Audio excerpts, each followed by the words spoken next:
Now to those staggering new COVID numbers. Daily cases surpassing 1 million, all in the midst of that critical shortage of COVID tests. So what happened to the free at-home tests President Biden promised Americans would have by now? Our Peter Alexander has more from the White House. Tonight, another COVID record setter. More than 1 million new infections reported nationwide in just 24 hours, though some of it likely due to a holiday backlog. Nearly 1 in 100 Americans now testing positive in just the last week.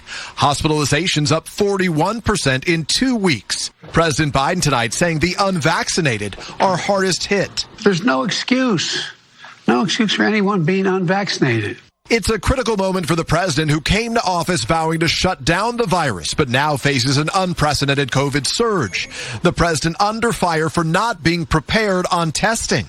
Last month, he promised free at-home tests for Americans starting now. Rapid tests will start going out in the beginning of January because they're being produced now.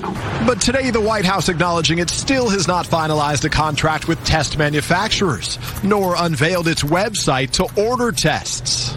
Meanwhile, President Biden's advising Americans to use Google. I know this remains frustrating. Believe me, it's frustrating to me. But we're making improvements. COVID test near me on Google to find the nearest site where you can get a test. But states tonight are pleading for help.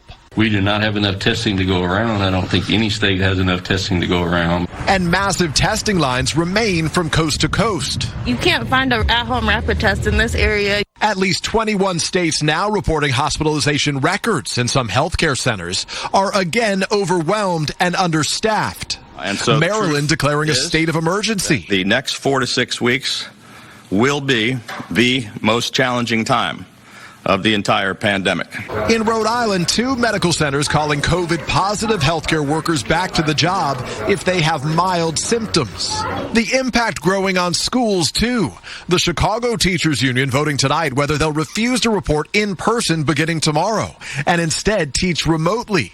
Many schools in Philadelphia now joining Atlanta, Newark, and Milwaukee temporarily going remote due to rising cases and staff shortages. It's harder for me to learn because some of the stuff I don't know because it's new.